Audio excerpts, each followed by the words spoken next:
Hey, welcome back. We have a knife here. Very excited to go check this out. I'm going to try and do my best to pull up a little bit of info on it here. And then we will open this up and get into it. Sorry for the wait.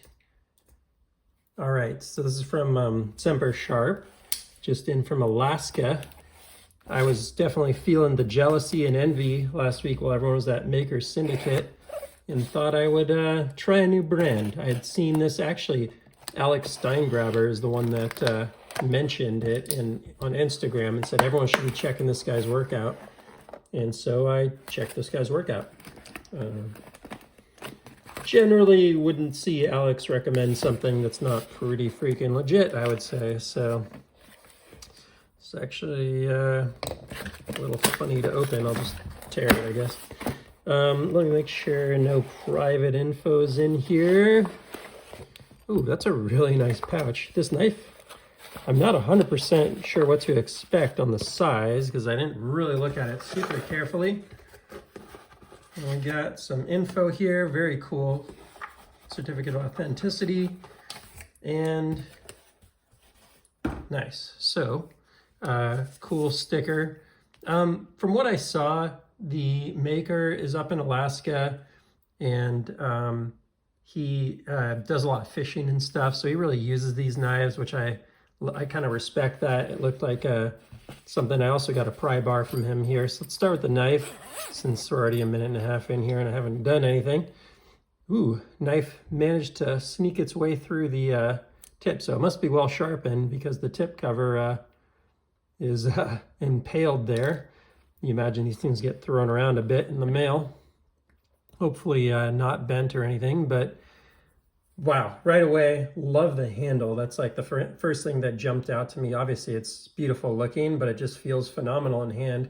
By the way, this did not have a sharpening choil in it. By default, I messaged him on LinkedIn, and he put it right in there for me with no questions asked, no extra charge. But wow, check out that hammered blade.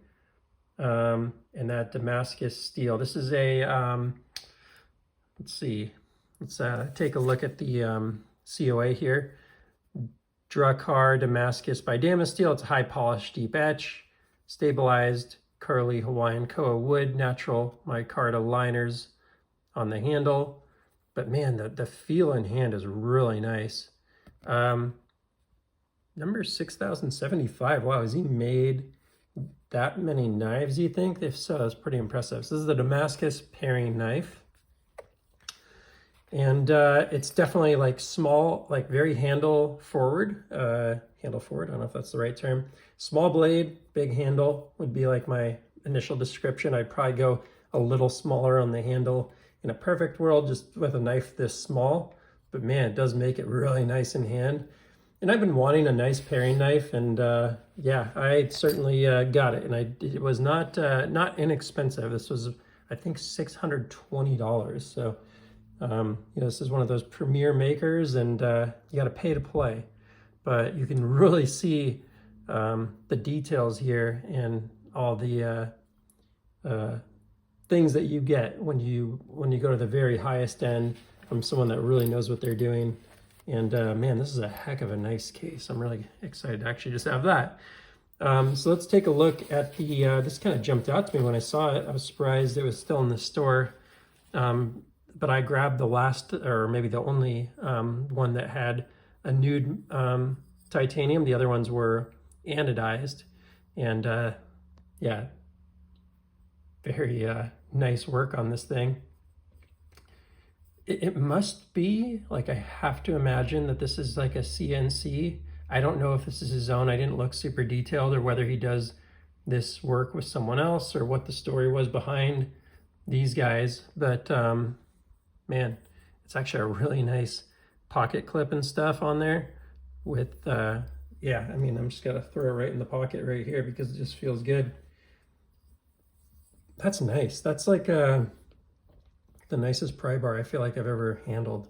It's right up there. The Oz pry bars are like my favorite. I actually don't really collect much in the pry bar world. I just have a few, but That one and my Oz are definitely my favorites right now.